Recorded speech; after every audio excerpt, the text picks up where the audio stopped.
Assalamualaikum warahmatullahi wabarakatuh. Selamat pagi anak-anak. Apa kabar kalian? Semoga dalam keadaan sehat ya. Ya, kembali lagi dengan saya Dwi Mukti Wibowo. Kali ini kita akan belajar materi komputer dan jaringan dasar. Oke, untuk materi pada pagi hari ini ya, kita akan membahas terkait dengan K3LH ya. Ada yang sudah tahu apa itu K3LH?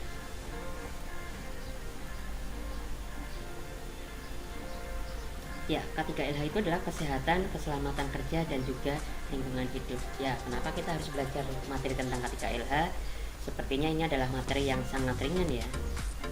Kesehatan, keselamatan kerja, dan lingkungan hidup. Ya, karena setiap kita bekerja, kita harus memperhatikan yang namanya kesehatan, keselamatan kerja, dan juga lingkungan hidup. Supaya apa? Supaya dalam kita bekerja itu nyaman, merasa aman, dan juga tidak was-was. Ya, mari kita bahas secara langsung apa itu K3LH. Oke, yang pertama pengertian tentang K3LH kita bagi menjadi 3. Yang pertama yaitu kesehatan kerja.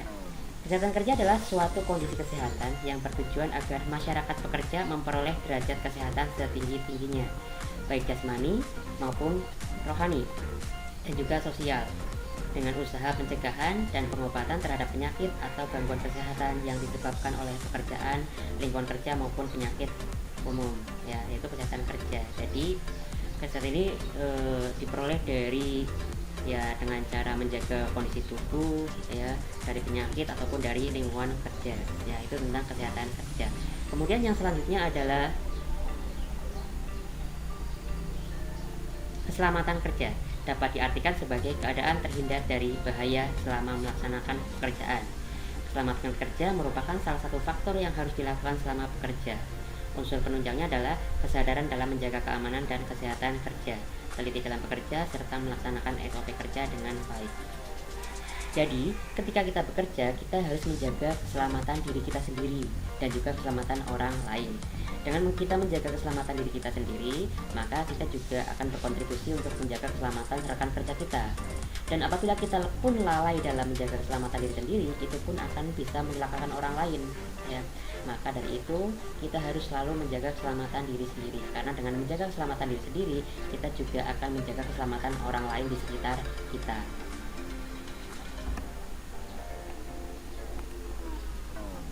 Oke, yang selanjutnya adalah keamanan kerja adalah unsur-unsur penunjang yang mendukung terciptanya suatu suasana kerja yang aman, baik itu material ataupun non material.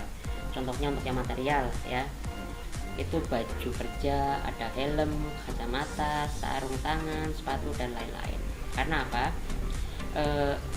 Ini kita gunakan, atau yang kita gunakan ini adalah contohnya seperti APD atau alat perlindungan diri ya, kayak baju kerja, helm, kacamata, sarung tangan, sepatu ya. Mungkin kita tidak tahu nantinya kita akan kerja di mana. Misalkan kita akan kerja di pabrik, maka hal-hal ini sangat dibutuhkan. Atau kalau kita kerja di proyek-proyek, hal ini pun akan sangat dibutuhkan. Contohnya baju kerja. Ketika kita bekerja di lingkungan pabrik yang berhubungan dengan logam, maka baju kerjanya pun adalah baju kerja yang khusus. Helm ya, misalkan kita kerja di proyek-proyek ya, untuk melindungi kepala kita dari benda keras ya, misalkan ada jatuh benda keras dari atas atau yang lainnya. Kacamata melindungi mata kita ketika kita bekerja dengan alat-alat yang berbahaya, misalkan ketika kita ngelas dan lain-lain, dan juga sarung tangan serta sepatu. Sedangkan untuk yang non material ya, yang menunjang tentang keamanan kerja, yaitu buku petunjuk penggunaan alat, rambu-rambu dan isyarat bahaya, lalu himbauan-himbauan, dan juga adanya petugas keamanan ya. Ini yang akan mendukung keamanan kerja kita. Dengan kita membaca petunjuk penggunaan alat terlebih dahulu, kita akan merasa lebih bisa dalam mengoperasikan alat tersebut, sehingga akan meminimalisir kesalahan-kesalahan yang mungkin terjadi yang bisa menyebabkan kecelakaan. Kemudian rambu-rambu dan isyarat bahaya ya, dengan kita memperhatikan atau memahami adanya rambu-rambu dan isyarat bahaya, maka jika ada suatu hal yang kurang diinginkan, kita akan lebih awal untuk ancang-ancang, kita akan lebih awal untuk bersiap-siap ketika akan ada bahaya. Oke, itu tentang keamanan kerja. Lalu tujuannya apa sih kesehatan, keselamatan, dan keamanan kerja itu? Oke, tujuannya atau goalnya adalah untuk melindungi tenaga kerja atas hak keselamatannya dalam melakukan pekerjaan, untuk kesejahteraan hidup dan juga meningkatkan produksi dan produktivitas nasional. Yang kedua, menjamin keselamatan setiap orang lain yang berada di tempat kerja tersebut. Lalu yang ketiga adalah memelihara sumber produksi agar dapat digunakan secara aman dan efisien. Inilah tujuannya K3 ya.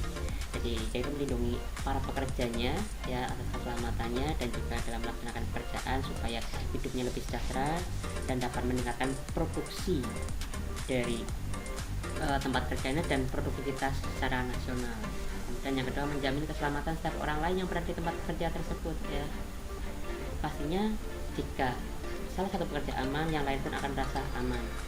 Kemudian memelihara sumber produksi agar dapat digunakan secara aman dan efisien. Itulah tujuan dari K3. Kemudian jika kita tidak waspada dengan adanya K3, yaitu keselamatan, keamanan, dan kesehatan kerja, bisa saja akan menyebabkan suatu kecelakaan. Apa sih kecelakaan? Ya. Oke.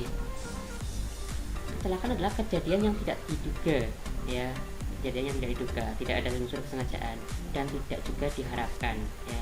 Karena kecelakaan ini mengakibatkan kerugian baik itu material ataupun non material, ya, bagi yang menderita ataupun yang berada di lingkungan yang bersangkutan, ya.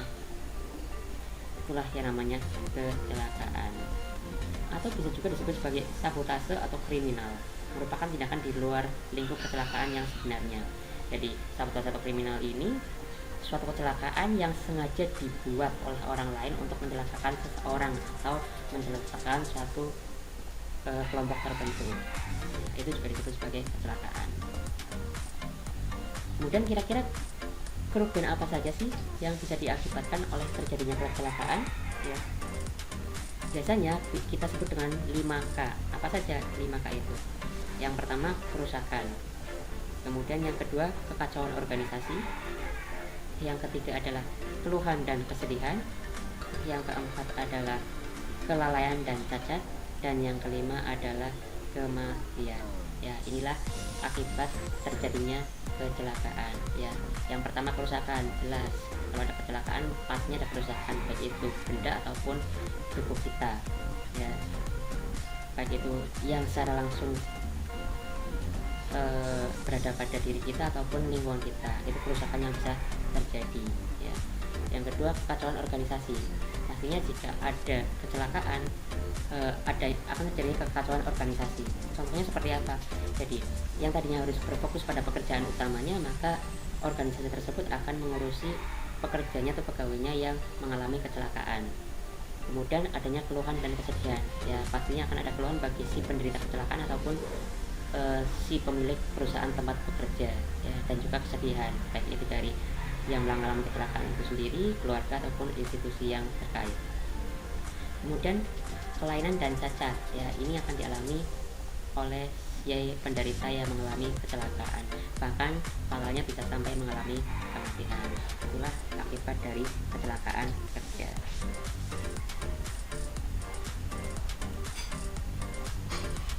Kemudian ada beberapa hal yang harus dilakukan atau dipersiapkan oleh perusahaan untuk menghindari terjadinya kecelakaan kerja, antara lain, ya. Jadi untuk meminimalisir atau menghindari adanya kecelakaan kerja, yang pertama adalah yang harus diperhatikan pada setiap bengkel atau laboratorium, ya, atau ruangan kerja atau tempat kerja harus dibuatkan tata tertib, ya. Standar operasional prosedur itu harus seperti apa ketika berada di lab, di bengkel ataupun ruangan kerja. Kemudian yang kedua, setiap alat yang dioperasikan dengan menggunakan mesin harus dibuatkan instruksi kerjanya, ya. Jadi selain di lingkungan kerjanya ada SOP atau tata tertibnya, maka alat-alat yang harus digunakan itu pun harus diberi petunjuk atau instruksi kerja, urutan-urutan kerjanya. Kemudian yang ketiga, pada setiap ruangan agar dibuatkan poster-poster keselamatan kerja dan juga label-label yang menunjukkan bahaya kecelakaan yang mungkin saja terjadi. Jadi di ruangan itu diberikan informasi tentang apa saja kira-kira yang mungkin bisa terjadi ketika kita bekerja dengan cara mengoperasikan alat yang kita gunakan pada saat itu. Kemudian yang keempat adalah bahan-bahan yang berbahaya seperti bahan kimia, fungisida, pestisida, rodensida, herbisida, insektisida, pupuk organik dan yang lain-lainnya diberikan label dan tanda dengan menggunakan lambang atau tulisan peringatan pada wadah yang terkait. Jadi jangan sampai ketika kita bekerja salah mengambil bahan ataupun zat-zat yang berbahaya yang tidak kita ketahui apa sih sebenarnya bahan itu dan apa dampaknya jika menggunakan bahan tersebut. Itu terkait dengan hal-hal yang perlu diperhatikan untuk menghindari atau meminimalisir terjadinya kecelakaan kerja. Lalu apa sih pentingnya K3LH?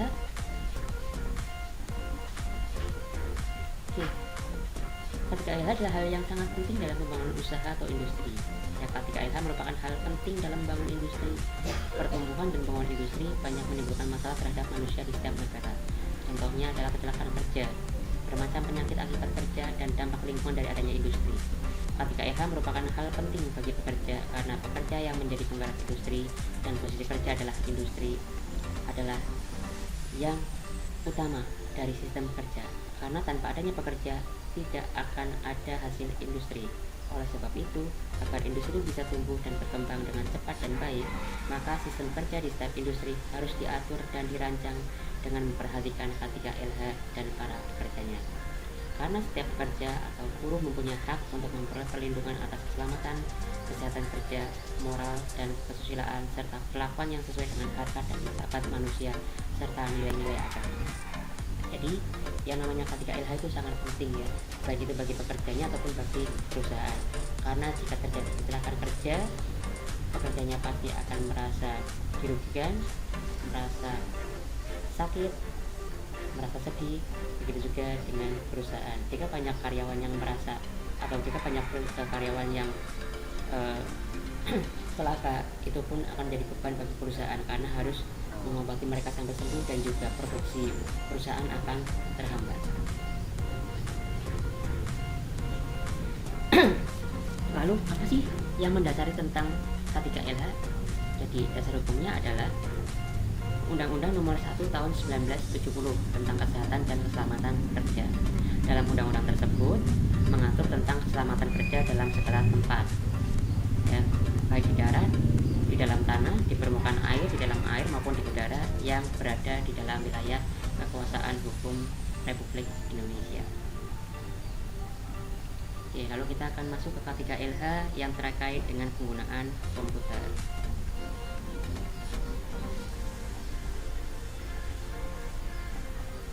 Oke, karena kita tentunya orang IT, basicnya adalah kita harus bisa menggunakan komputer ya, komputer ataupun laptop ya.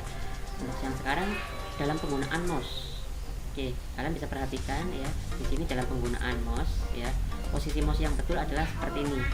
Tangannya lurus ya. Seperti ini, jangan mencang-menceng seperti ini ya. Jadi kalau posisi dilihat dari atas seperti ini. Ini posisi dalam menggunakan mouse ya. Jadi mouse itu berada di samping kanan keyboard. Itu posisi mouse. Oke, ini posisi yang betul seperti ini, posisi tangannya ya. Jadi jangan seperti ini. Ini adalah posisi yang salah. Ini dalam menggunakan mouse jika kita menggunakan komputer. Kemudian yang selanjutnya dalam menggunakan keyboard ya. Gunakanlah keyboard yang betul seperti ini ya. Jari ya, atau tangan kanan dan kiri berada dengan posisi yang sejajar ya. Kemudian punggung tangan agak diangkat untuk melakukan pengetikan, tapi jangan terlalu tinggi dan juga jangan terlalu rendah. Ini posisi keyboard.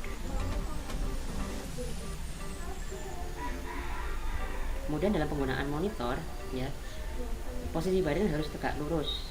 Kemudian posisi mata pada monitor itu berjarak kurang lebih sekitar 45 sampai 70 cm dan posisi badan tegap ya. Posisi tangan pada keyboard seperti yang dicontohkan pada sebelumnya ya, punggung tangan agak diangkat. Jadi harus tegak lurus seperti ini ya. Jangan terlalu dekat ya antara kepala dengan monitornya. Kalau ini posisi yang salah karena posisinya terlalu maju dan kepala terlalu dekat dengan layar monitor. Yang betul yang ini, yang sebelah kanan ya. Jaraknya cukup jauh ini, sekitar 60 cm ya, antara 40 sampai 70 cm. Ini posisi 60 cm dengan badan posisi tegak tapi santai dalam menggunakan monitor. Kemudian posisi duduk ya. Posisi duduk harus nyaman seperti ini ya, nyender tapi tidak begitu nyender pada kursi, tapi posisi kursi pun harus maju ya. Gunakan jarak kira-kira 40-70 cm antara kepala dengan monitor. Seperti ini. Oke, ini posisi tubuh secara keseluruhan ya, bisa kita lihat ya. Ini posisi tangan seperti ini, tapi tidak terlihat ya. Antara kepala dengan monitor jaraknya cukup jauh ya. Jaga jarak agar dapat melihat lurus ke depan ya. Nyamankan posisi pundak Anda, kemudian atur sandaran kursi agar nyaman. Jaga agar paha Anda disokong dengan rata oleh kursi, kira-kira sejajar dengan lantai. Bagian atas layar tinggi mata atau di bawahnya sedikit. Jangan agar keyboard sejajar di depan Anda dan kira-kira sama tinggi dengan siku Anda. Sentuhkan keyboard dengan ringan dan jaga pergelangan tangan lurus. Jaga bagian belakang dari siku kaki sedikit menjauh dari kursi agar menghindari tekanan di belakang saku. Istirahatkan kaki pada lantai atau penyokong. Ini posisi tubuh secara keseluruhan. Lalu untuk menggunakan laptop, di posisinya kurang lebih seperti ini ya.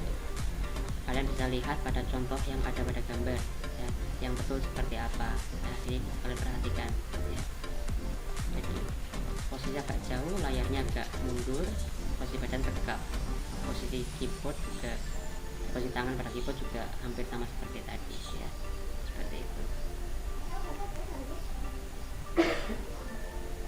Mungkin itu saja tentang K3LH yang bisa saya sampaikan untuk hari ini. Kurang lebihnya mohon maaf. Terima kasih. Assalamualaikum warahmatullahi wabarakatuh.